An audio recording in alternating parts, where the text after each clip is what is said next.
Adam PENGILLY Last updated 1920,092,017 Getty Images Bulldogs chairman Ray Dib says the club has no liabilities over a payout to departing coach Day Haseler.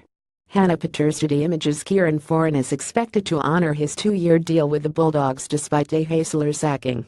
Rugby League Kieran Foran and Aaron Woods have assured Bulldogs chairman Ray Dib they will be at the NRL club next year despite Canterbury axing Day Haseler after a miserable season.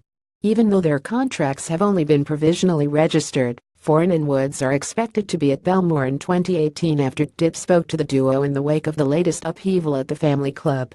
Foran, in particular, was lured to the Blue and Whites largely on the proviso of reuniting with Haseler, but according to Dib, he has told the club he has no plans on reneging on his deal.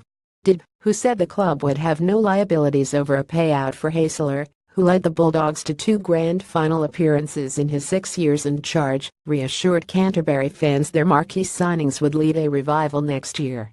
Redmore Haseler was a dead man walking. Bulldogs sack Haseler asked about Foran and Woods. Dib told the Bulldogs website, "We keep in constant dialogue and contact.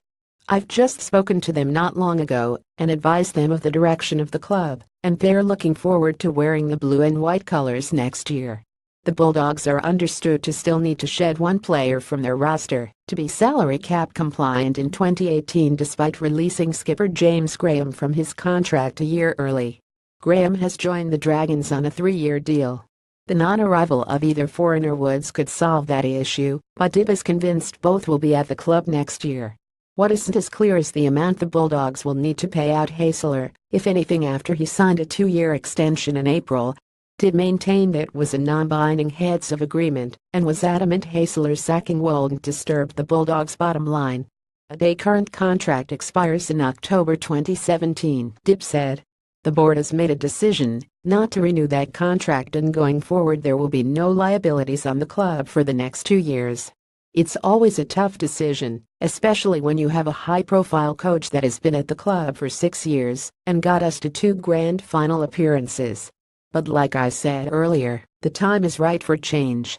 Our first instance was to sort out our current situation with our coach, and then the next step is to look for the best replacement. We're going to open it up, and we're going to look for the best possible person. The Bulldogs are without a head coach, chief executive and captain at the moment. Rugby League World Cup boss Andrew Hill will take over as chief executive in December. At Feedback Sydney Morning Herald.